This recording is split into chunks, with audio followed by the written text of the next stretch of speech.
شو؟ شكلك بعدل السيارة. بلا الحمد لله. ها اجا نصيب. ها الله لا يسامحك يا امجد. عم تبكي؟ ايه عم ببكي. شو بدك يعني اضحك؟ انت ما بتعرف السيارة شو كانت عزيزة على قلبي. دخلك في سيارة بعتها وما كانت عزيزة على قلبك؟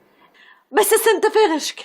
كل مرة بتقولي لي نفس الكلام، بتتعلقي بالسيارة وبتتشقفي عليها ولما بجيب لك غيرها بتتعلقي بالجديدة. هيك انا ما حلك تحفظني. انا بتعلق بالاشياء، كل شي بالحياة هيك بيعني لي. يا ستي الله يجعلها أكبر المصايب. ايه هذا اللي شاطر فيه، تستخف بالقصص. شو ساوي يعني؟ اقعد انا وياكي نفتح مجلس عزا مشان السيارة؟ لا بس على القليل احترم مشاعري. اصلا انت لو بتحترم مشاعري ما بتبيع على السيارة. عيني انا تاجر سيارات وكل سيارة بيجيني فيها ربح 100-200 ألف بطقها بيعة وباخد غيرها. ايوه انت بتطق بيعة وانا بتطق مرارتي من بعدها. خلصنا بقى بانا، خلصنا مو مستاهلة. يوم يومين وبلقط لك وحدة من السوق لبي لي الصفحة. لك والله ما رح خليكي بلا سيارة.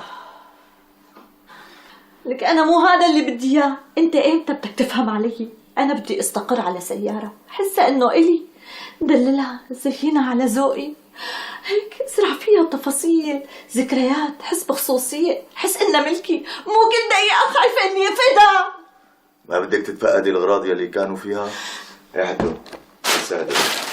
شو صار السيارة الفورتي اللي كانت عندك؟ يا سيدي إلها زبون عندي لقطة. وين الدبدوب الأحمر؟ لحظة حدو برجع أحكي معه. أنو دبدوب أحمر؟ لك الدبدوب الأحمر اللي كان على تابلو السيارة. اوعى يكون رح مع السيارة. ها دورت عليه منيح بالكيس؟ دورت عليه نكت الكيس نكت ما لقيته. لك هذا الدبدوب عزيز على قلبي كثير، هلا بدي اياه. لك هذا الدبدوب اللي هديتني اياه بخطبتنا. بالله أنا هديتك إياه بخطبتنا. والله أغلب الظن راح مع السيارة. شو؟